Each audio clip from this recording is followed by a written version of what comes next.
hate that wall. What's going on, guys, and welcome to our Dream Home Renovation series. In the previous video, we left off by moving our electrical service so we can actually excavate the area that I'm standing in right now for this addition.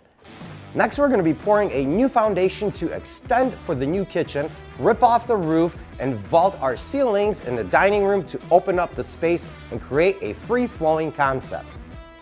We have a lot going on in this video, so let's get started, and welcome to the Comar project. Let's go. With a project this extensive, we need to bring in some heavy equipment, and I'm really glad that we did because the guys made quick work of the concrete stoop that went out from the garage and started excavating the area that we need to pour our new foundation for the kitchen addition.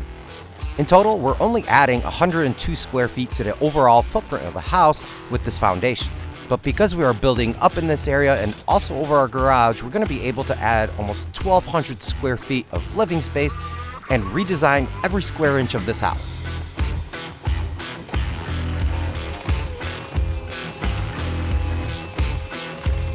After the guys finished digging the hole, they set up the forms for the footings, and then we waited for our pre-pour inspection by the city. Because our plans called for a footing and wall foundation, that means that we had to go through multiple inspections.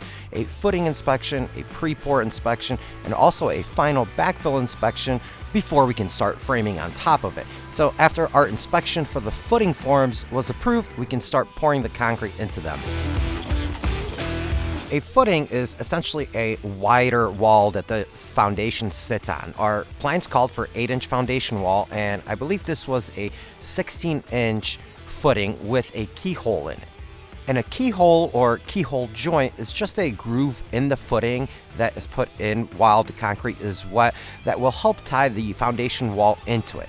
If you think about it, it's just like a mortise and tenon joint in woodworking. When the foundation wall is poured, the wet concrete will flow into the keyhole and lock itself in permanently, making the connection between the two that much stronger.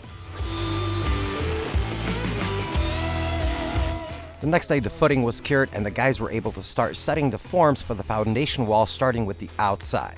After installing the rebar and tying it into the existing foundation wall, they started setting up the inside forms, and all of these pieces pretty much lock into each other with these clips that they had. It's been years since I've seen a form actually being set up, and to see these guys kind of go through the process was really interesting to me, and now we're ready to start pouring. But first, we have to actually wait for another inspection, the form pre-pour inspection. Oh man, I'm missing my chickens. The concrete truck came by and scared them, and I have no idea where they are now. Let's go find some chickens. Here, chickie. There they are. They're in my neighbor's yard.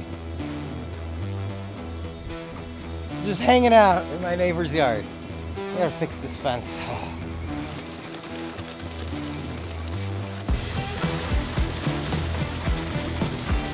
Alright, after finding my flock and getting the okay from the building inspector on the form setup, we're able to start pouring the concrete into these forms for the foundation.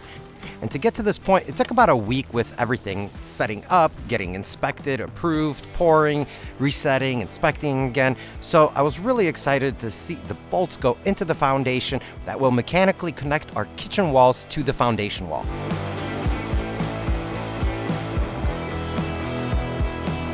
Now, I did have the contractor leave these forms up for a few days while the concrete partially cured. And after they removed them, they were able to put the rock in for our slab, seal coated the foundation, and tied the new drain tile into the existing one to properly drain. Because we have a few weeks before we can start framing, I can move into the house to start prepping for the kitchen build out. This meant removing all the electrical conduit and boxes from the walls that we're going to be demoing, and ripping up the old floor in the master bathroom to accommodate the new kitchen ceiling.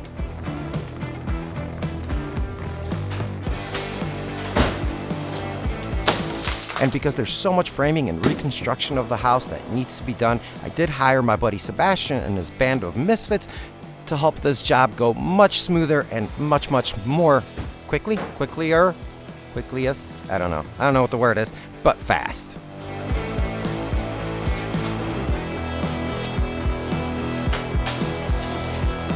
Now, this is just phase one of the entire house build out. We still have an entire addition to put over the garage in the next phase. So having a professional framing crew that I can rely on is an enormous resource. After ripping out the floor and gutting everything else that was in our way, we were left with a large glulam beam that was holding up our bathroom. And typically, you don't see these much anymore.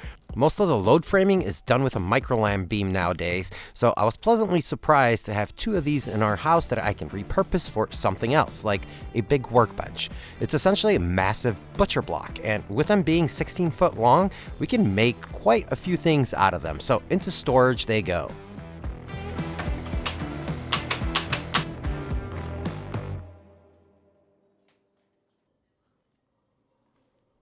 All right, so the guys just framed up the ceiling that's gonna be over our kitchen. But check out the temperature difference in here. So on the first floor, so we do have air conditioning rolling throughout the house, but the front door's open, the house not insulated. So the first floor is 77 degrees, 76 degrees, let's call it.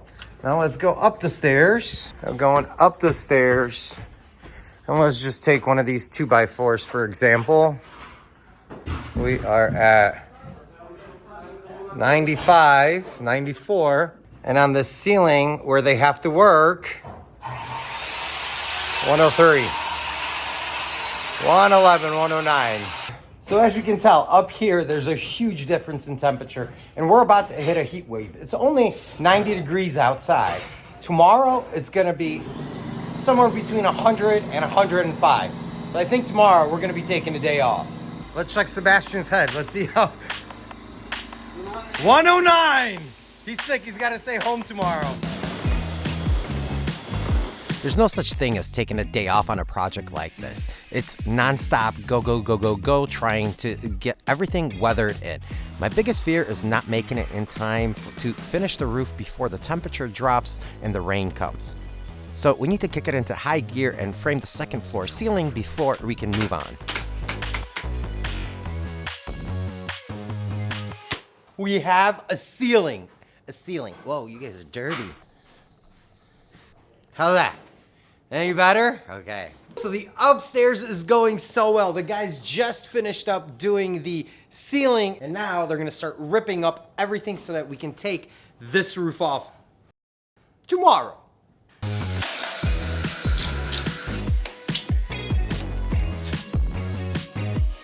Before we can rip off the roof, we actually paused for a minute and thought about it and figured it would be a better idea to remove the floor over what used to be our living room to create a vaulted ceiling.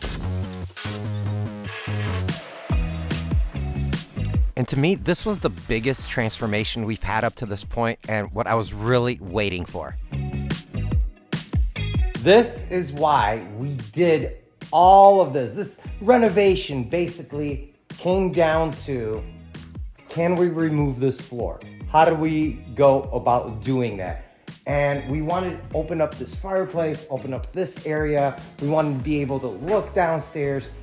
And with the addition of these microlam beams and the addition of this beam in here, which was actually down below, we had to stick it up into the rafters. We were able to do it. So I'm so excited that this finally has opened up because, man, it looks so cool looking down.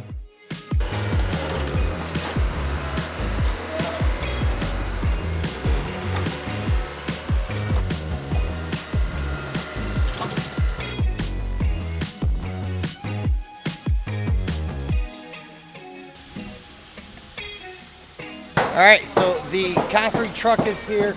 We're gonna put in a slurry coat down in the bottom of this crawl space. And slurry coat is just 2 inches thick, just so I can have something to walk on over there. We really don't need it, but you know, for storage, it's gonna be a cool place.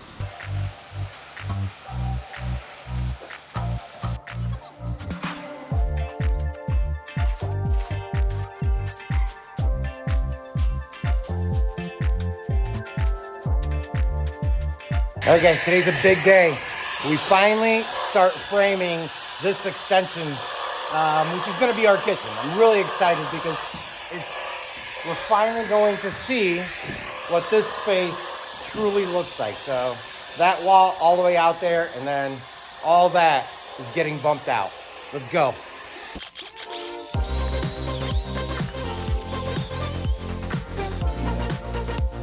All right, guys, this is the major part of the kitchen build out. Everything up to this point has been in preparation to extend our house by only 6 feet. Yep, all that work for 6 feet, but it's gonna be worth it in the end. After installing the base plate and the rim joists, we moved on to the floor joists, which are made out of 2x12 lumber to match the existing floor level. And working with 2x12s allows us to have a 17-foot span without any support in the middle. Glue, gotta have glue. Giving me a clean crawl space that we can use for storage later on. In my opinion, you can't have enough storage.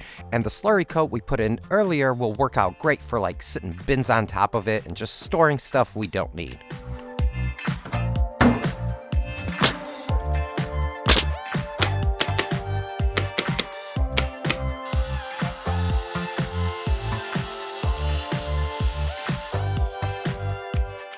The current siding on the house is made out of tongue and groove cedar, which looks absolutely great when it's not painted due to brown. So I was really glad to start taking it off of the house. The new siding that we're planning on is going to be a fiber cement board, but this stuff was in great shape, so I'm going to be keeping a lot of it to use as accent walls around the house and wrapping posts. But for now, I'm just glad to see it off of the house and finally open up that back wall that we have been working so hard to get rid of.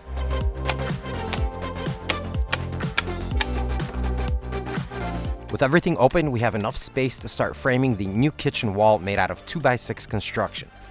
This is the wall that you're going to be standing at when you're at the kitchen sink, doing dishes, so a nice big window looking out to the backyard is the only way to go.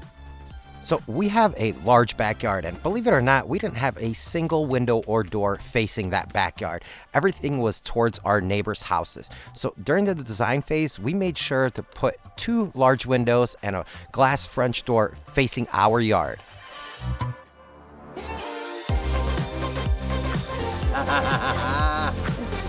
We can still keep an eye on our neighbors though, with all the other windows that Honey Bunny had me put in. She calls it living in a glass bubble. But to look out to our backyard and see our kids playing was definitely a design feature that we wanted to incorporate into this house.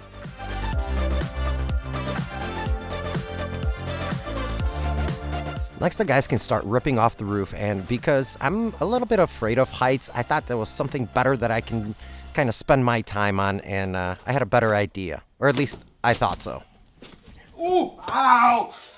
Oh! Oh, okay? Uh-oh. I think I tore something in here. I heard something go pop. Oh, it hurts. Oh, it hurts. Ow! Yeah, I thought I was going to rip the drywall down in the shop to open up our stairs, and yeah, I definitely tore something, which landed me in the hospital, where they ran pretty much every test you could imagine on my arm, and oh, it ain't broken. Can't do anything with it for 2 to 3 weeks. Got a sling and everything.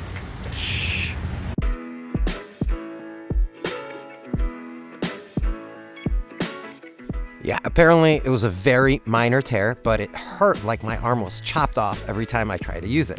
I even had to learn how to wipe my you-know-what with my left hand. And if you ever tried to use your non-dominant hand for that, well, it's not pretty.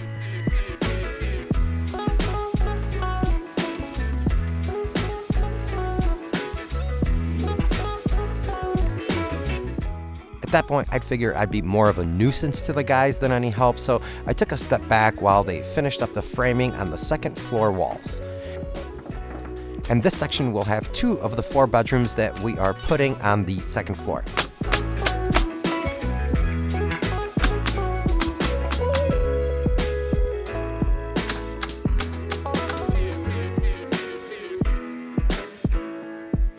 Unfortunately, I missed getting footage of them installing the roof rafters. I was probably trying to wipe my you-know-what with my left hand or something. And I don't need to be standing around watching these guys. They're professionals, and they were able to sheath the entire roof with half-inch plywood, and we can move on. You guys hear that beeping? My windows are here!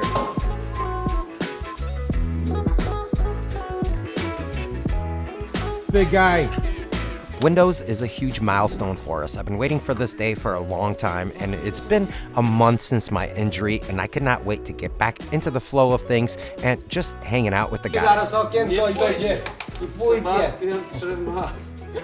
He's gonna drop the window. Whether it's framing, installing windows, or comparing the size of your hammer, I just want to be around people that love getting their hands dirty and don't take things too seriously. Because if you are not having fun doing this, then what's the point? Remember, you live only once, and why not just have fun with it? Whatever it is. Yeah, it's not gonna fall over. All right, guys, so that was a huge milestone for us. We were able to put this addition on, and we can start finally building out the kitchen, which I'm really excited about because we get to work inside now. The weather is changing, it's getting cold, and with Chicago weather, you don't want to be working outside. So we're off to the inside to start doing all the other framing, and make sure you guys are following along so you don't miss anything. Thank you so much for joining me on this experience. I'll see you guys next time.